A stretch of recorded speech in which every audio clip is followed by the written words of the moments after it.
It's your boy Hustle's Home, and I'm back with another one. And today we're going to talk about Chris Eubank Jr. versus Callum Smith 2. You know what I'm saying? If you're not aware of it, you know, they fought earlier in January. And whenever they fought in January, Chris Eubank, they got in the ring, you know, Chris Eubank got whooped. Like, he got toe up.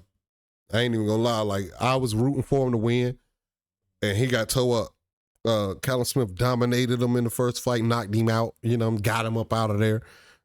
And at the end of the fight, he was claiming like, yo, this is a fluke. Like he was on something, he didn't take the fight serious. I kind of knew this nigga was going on some kind of KFC, like he was eating chicken at the press conference and all that. You know what I'm saying? Trying to kind of making fun of old buddy because he had to do that little weight loss program, you know, because he probably one of them dudes who walk around at 215 fighting a 160, which is weird as hell.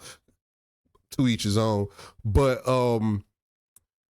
in a nutshell, he whooped his ass. And then in this next fight, this new fight that it came on today, you know, during the time of the last fight and this fight, he hired Brian Bomac McIntyre.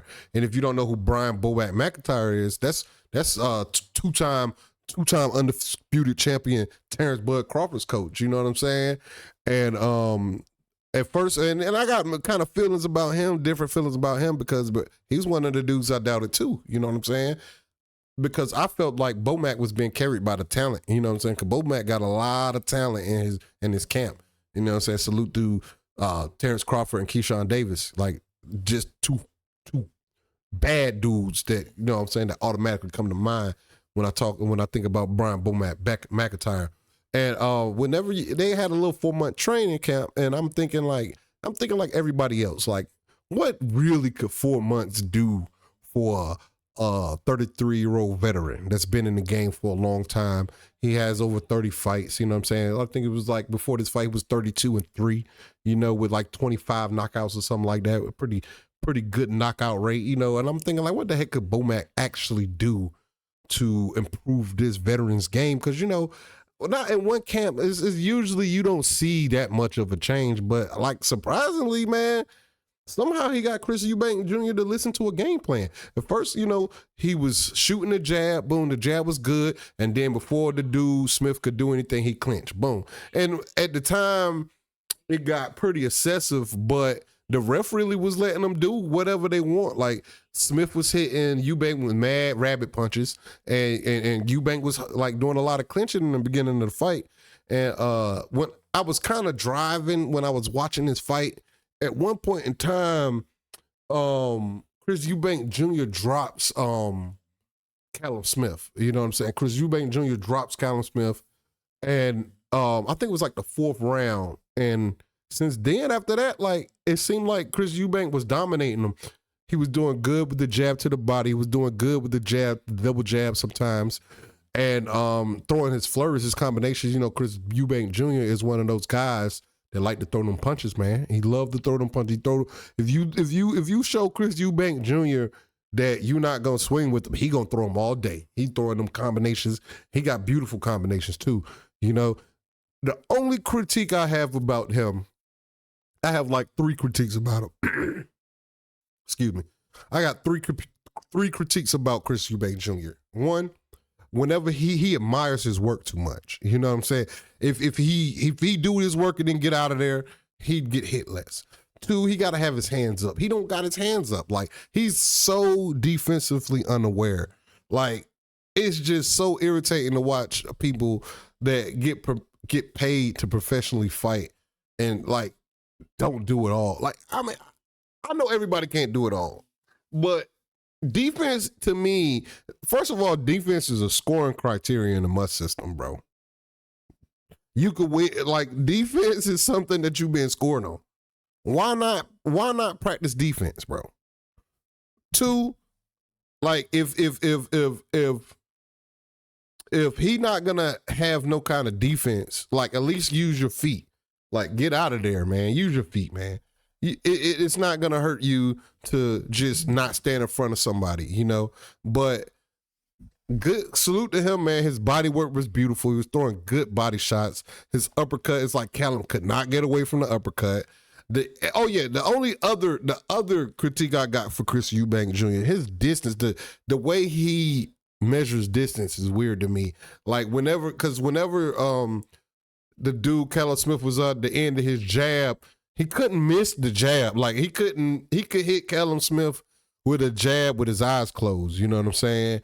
Like, but whenever they like face to face, forehead to forehead, it's like Chris Eubank Jr. swings so wide and wild. I mean, he do good. Like it looks good to the naked eye, but when you've been watching boxing as long as I have, like had he took that elbow up a little bit, you know, I feel like he would have got Smith out of there way earlier. You know what I'm saying? But he won. You know, but and then like he pretty much dominated Smith, and then got the 10th round TKO. Now at the post fight reactions, you know, you could tell like in the UK, they try to be kind of reserved. They try to be respectful at the post fight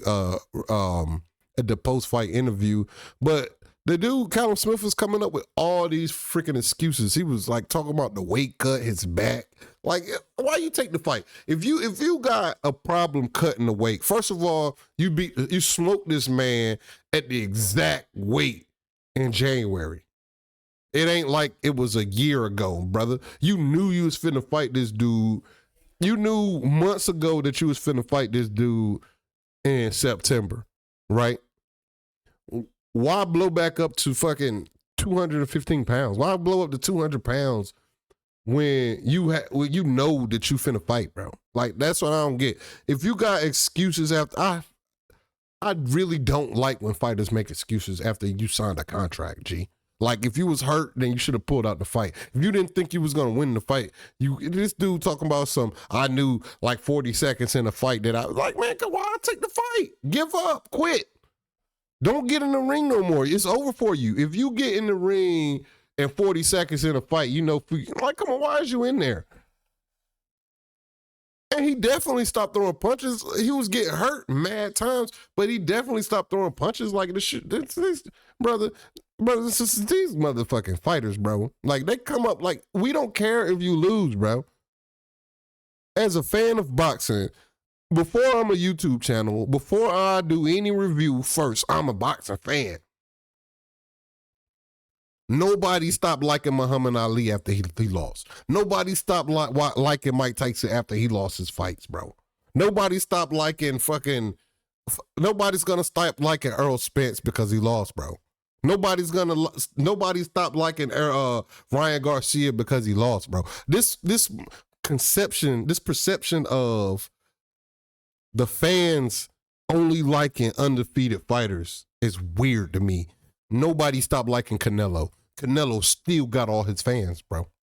We don't care if you lose, man. It's these people who it's the media who care if you lose. The media that don't buy none of these fights, they get brought to these fights, bro. They don't pay for these fights. They don't pay for these pay-per-views. The fans pay for these pay-per-views. We don't care if y'all lose, bro. I've never had a conversation with no fucking fight fan that say I don't fuck with him because he ain't undefeated. So, Callum Smith, so what you lost, bro? Get back in the ring and fight again. God dang, like y'all nigga, like y'all people be acting like, why do fighters act like we care if they lose or not, bro? We care if they fight. Like, if you fighting once a year and then you lost 18 months ago, yeah, you're damn right. Who cares? Who cares? You fighting once every 2 years. You fighting once every 20 months. And your last fight, you got your ass whooped. Who cares? But nobody cares about that, bro. Just get back in the ring. But that's my thing, man. Stop making excuses. Callum, stop making excuses. Don't nobody feel sorry for you, Joe. You fucking get back in the ring, man. Either get back in the ring or retire, bro. Get back in the ring or retire. Don't nobody care about your excuses on why. All these excuses. Nobody cares about them excuses, bro. You just lost to a better man and you got whooped. It ain't even like, all right, he got whooped by you in January because he clearly ain't take this fight serious, right? You had whipped him in January, and something in my mind make me feel like you ain't take him serious this fight. If you ain't take him serious in this fight, you like literally deserve to get whooped like you did. Like he dominated Callum Smith. Nobody not talking about his excuses though. That's what I'm saying. Like why nobody not talking about them excuses though that he came up with. But you know, this is one of them fights that didn't hit the mainstream. This is one of my guilty pleasure fights with Chris Eubank Jr. I'm a fan of Chris Eubank Jr. You know what I'm saying? So you know, maybe nobody not even gonna pay this video no attention because these two guys is fighting because the average fan don't know who these guys are. But don't forget to hate, like, comment, and subscribe. Don't forget to follow me on Instagram at Hustle's Home. Don't forget to follow me at Twitter at Hustle's Home. And stay tuned for the next video. And because I got something special for y'all tomorrow. As a matter of fact, I'm about to put a quick little video out right after this one. With what I got special for y'all. Thank you. Peace.